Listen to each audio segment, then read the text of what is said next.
오늘 우리가 살펴볼 말씀은 스가랴서 10장 말씀입니다. 본장은 하나님께서 두 번의 경고 가운데 첫 번째 경고의 말씀을 주고 계십니다.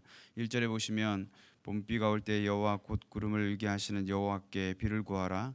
무리에게 소낙비를 내려서 밭의 채소를 각 사람에게 주시리라 라고 말씀하고 있습니다. 오늘 10장은 하나님의 백성으로 하여금 창조주이며 절대 주권자이신 하나님께 비를 구하라는 촉구로 시작하고 있습니다. 다시 말해 하나님의 백성이 마땅히 여호와께 비를 구해야만 한다는 사실을 강조하고 있는 것이죠. 그렇다면 하나님께 구하는 자에게 주시는 복이 무엇인가라는 것입니다. 그 첫 번째가 바로 비를 구하는 자에게 곡식과 포도주가 풍성케 하신다는 것이죠. 곡식과 포도 열매는 비가 없이는 맺히지 않는 것이죠. 따라서 여호와가 가장 적절한 때를 따라 비를 내려 주실 수 있는 유일한 부리심을 말씀하고 있는 것입니다. 이는 풍성한 수확을 위해 하나님의 백성들은 이전에 소개한 대로 헛된 우상들이 아닌 하나님께 구할 것을 경고하고 계신 것이죠. 두 번째는 6절에 구원을 베푸신다고 말씀하고 있습니다.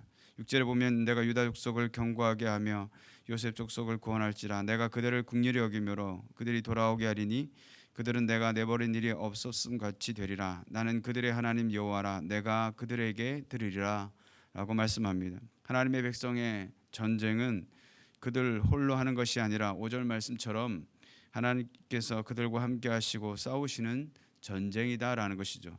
그러기에 하나님 백성들은 거룩한 전쟁, 즉 성전에 보조적으로 참여하고 있을 뿐인 것입니다. 영적 전쟁에서 여호와께서 그들과 함께 하신다는 이 본문의 예언은 구속사적 맥락에서 임마누엘, 즉 예수 그리스도께서 그의 영이신 성령으로 세상 끝날까지 함께 하실 것을 상징하는 것이라고 볼 수 있습니다. 그리스도께서는 영적 전투에 참여하는 의의 군사들인 성도 곁을 결코 떠나지 않으시며 그들 앞서 나가 싸우심으로 그들이 악한 원수들에 대해서 승리하도록 하신다라는 것입니다.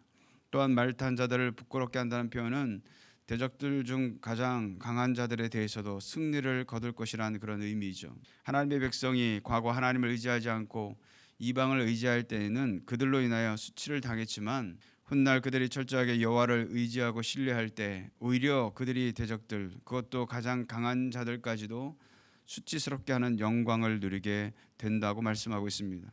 이처럼 여호와께서 유다 족속을 구원하실 것을 약속하고 계십니다. 그렇다면 하나님이 베푸시는 구원은 어떤 구원인가? 이는 그들로 돌아오게 하시는 구원이었다라는 것입니다. 여기에 돌아오다란 말은 가던 방향을 돌이켜 정반대로 돌아오는 행위를 의미하고 있습니다. 무슨 말인가 하면 여호와께서 주도적으로 이스라엘 백성들을 원래 있어야 할 자리로 돌아오게 하실 것을 말씀하고 있는 것이죠. 이것이 만약 바벨론 포로지로부터 이스라엘 고토로 돌아오는 것을 지칭하는 것이라면 포로 귀환이 이루어진 이후에도 돌아오지 않고 페르시아 땅에 남아있는 사람들을 돌이킬 것이라는 의미가 됩니다. 그리고 이 편을 구속사적 맥락에서 보면 로마서 11장에서 사도 바울이 예언한 것처럼 이방인의 충만한 수가 된 이후에 이스라엘이 그리스도의 구원의 은총 아래 들어오게 될 것을 예언하고 있는 것으로 볼 수 있습니다. 혹은 단순하게 그리스도를 통해서 만 백성이 하나님께로 나아가게 됨을 나타내는 말씀으로도 볼 수 있다는 것이죠. 하나님이 그들을 돌아오게 하시는 진정한 이유가 무엇이라고 말씀하고 있습니까? 6절에 보면 내가 그들을 긍휼히 여김으로라고 말씀하고 있습니다. 여기에 긍휼이란 말은 어머니가 태아를 품는 자궁 혹은 사람의 내장을 의미하는 어원에서 유래한 단어입니다.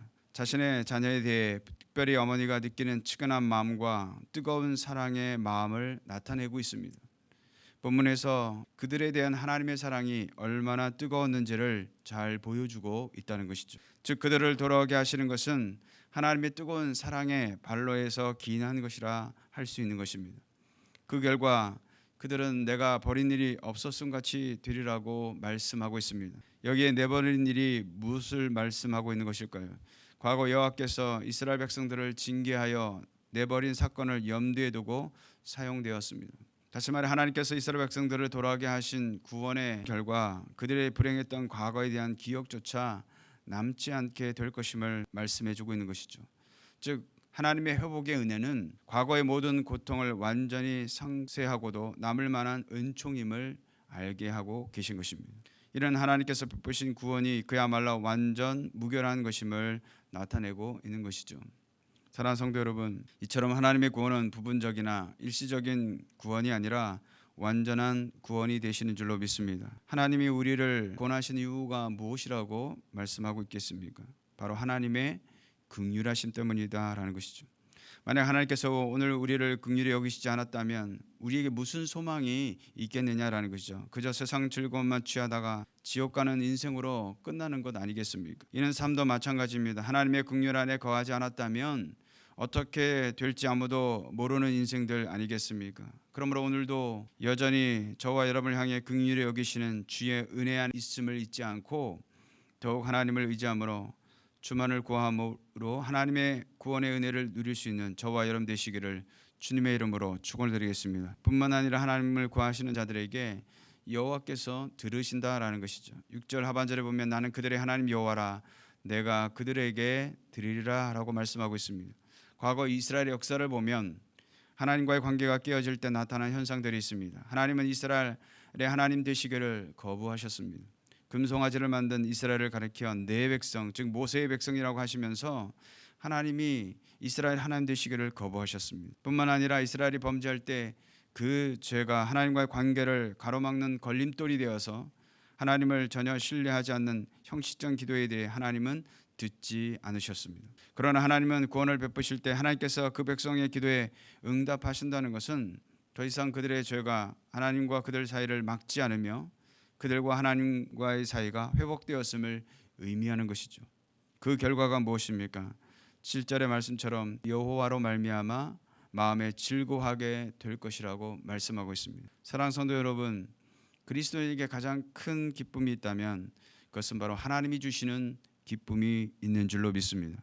내가 노력해서 얻는 기쁨은 제한적이고 예상된 기쁨이라면 하나님이 주시는 기쁨은 무제한적이고 전혀 예상치 못한 놀라운 기쁨이 되는 줄로 믿습니다. 그러므로 건강한 신앙을 가늠한 중요한 잣대가 될 수 있는 것이 무엇이겠습니까? 바로 기도라고 할 수 있습니다.